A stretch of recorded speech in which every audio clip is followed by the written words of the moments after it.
7 मे 2025 ही तारीख भारताच्या इतिहासात सुवर्ण अक्षरांनी लिहिली जाईल। कारण या रात्री भारताने ऑपरेशन सिंदूर नावाने असा प्रहार केला ज्याने पाकिस्तानातील दहशतवाद्यांचा कणा मोडून काढला। हा हल्ला केवळ प्रत्युत्तर नव्हता, तर तो संदेश होता।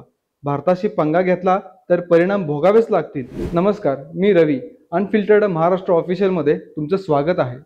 22 एप्रिल 2025 रोजी काश्मीरच्या पहलगाममध्ये भयंकर दहशतवादी हल्ला झाला। यात 26 निरपराध भारतीयांचा बळी गेला। तपासानंतर स्पष्ट झालं की हा हल्ला पाकिस्तानातील लष्कर ए तोयबा आणि जैश ए मोहम्मद संघटनांनी घडवून आणला। पाकिस्तानचं सरकार आणि त्यांचं लष्कर या संघटनांना आश्रय देत आहेत हे पुन्हा सिद्ध झालं। त्यामुळे भारतासाठी आता शांत बसणं अशक्य होतं। 7 मे 2025 च्या मध्यरात्री भारताने ऑपरेशन सिंदूर सुरू केलं। पाकिस्तानमधील 9 दहशतवादी तळांवर अचूक क्षेपणास्त्रांनी हल्ला करण्यात आला। त्यात 5 तळ पाक अधिकृत काश्मीरमध्ये, 4 तळ पाकिस्तानच्या पंजाब प्रांतात, त्यात मुरीदके आणि बहावलपूर सारखी महत्त्वाची केंद्र होती। भारतीय वायुसेना व लष्कराने संयुक्तरित्या ही कारवाई केली। विशेष म्हणजे हल्ला रात्री करण्यात आला जेणेकरून निरपराध नागरिकांचे प्राण वाचतील। आणि भारताने स्पष्टपणे सांगितलं, लष्करी तळांना आम्ही स्पर्शही केला नाही, आमचं लक्ष फक्त दहशतवाद होतं। ऑपरेशन सिंदूर हा भारताचा पाकिस्तानला दिलेला स्पष्ट इशारा होता। जर तुम्ही दहशतवाद्यांना पाठीशी घालणार तर भारत सीमेपलीकडे जाऊनही त्यांचा नायनाट करेल। पाकिस्तान नेहमीप्रमाणे नागरिक मारले गेले, मशिदी उद्ध्वस्त झाल्या असे खोटे आरोप करू लागला। पण काही दिवसातच त्यांच्या स्वतःच्या दहशतवादी नेत्यांनी मान्य केलं की त्यांच्या छावण्या खरोखरच उद्ध्वस्त झाल्या। त्यामुळे पाकिस्तानचे खोटे दावे जगासमोर उघडे पडले। भारताची ताकद, लष्कर व तांत्रिक सामर्थ्य या कारवाईतून भारताने जगाला दाखवून दिलं की आपण LOC पलीकडे खोलवर प्रहार करू शकतो। आपल्याकडे आधुनिक प्रिसिजन शस्त्र व उपग्रह माहिती तंत्रज्ञान आहे। हा केवळ हल्ला नव्हता, तर भारताच्या आत्मनिर्भर लष्करी सामर्थ्याचं प्रदर्शन होतं। आता दहशतवाद्यांना सुरक्षित आश्रयस्थान कुठेच राहिलेलं नाही हे पाकिस्तानला समजलं। पाकिस्तानने नागरी हानीचे दावे केले, पण त्यांचं सत्य काही दिवसातच समोर आलं। लष्कर ए तोयबाचा कमांडर स्वतः व्हिडिओमध्ये म्हणतो, आमचा मुरीदके कॅम्प नष्ट झाला, पण आम्ही पुन्हा उभं करू। यापेक्षा मोठा पुरावा आणखी काय असणार? पाकिस्तानची दुहेरी भूमिका यातून स्पष्ट होते। एका बाजूला ते नागरी हानींची ढोंग करतात, तर दुसऱ्या बाजूला दहशतवादी छावण्या पुन्हा उभा करण्याचं उघडपणे बोलतात। कारवाईनंतर पाकिस्तानकडून थोडा गोळीबार झाला, पण त्यांचा जोर भारताने लगेच चिरडून टाकला। भारतात मात्र या ऑपरेशनचं प्रचंड स्वागत झालं। गुजरातमध्ये तर सिंदूरवन या नावाचं स्मारक उभं करण्याची घोषणा झाली। हे स्मारक भावी पिढ्यांना आठवण करून देईल की भारतावर हल्ला करणाऱ्याला भारत कधीच सोडत नाही। ऑपरेशन सिंदूर हा फक्त एक हल्ला नव्हता, तो भारताचा संकल्प होता दहशतवाद संपून टाकण्याचा। आज जगभरात भारताचा सन्मान वाढलाय।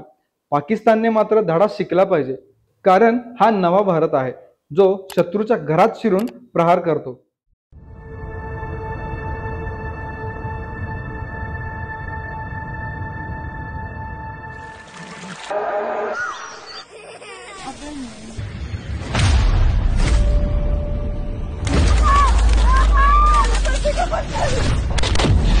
ये कश्मीर में 90 के दशक के बाद सबसे बड़ी टारगेट किलिंग है और ऐसे में काफी भगदड़ पहलगाम इलाके में जो है वो मची हुई है।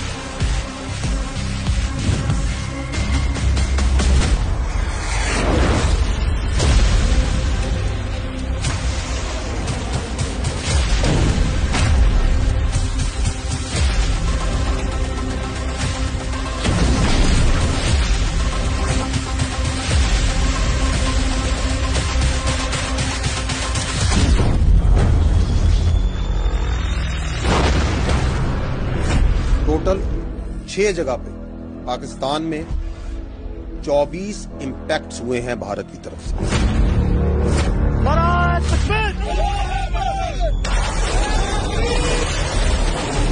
Bismillahirrahmanirrahim. It is power 10.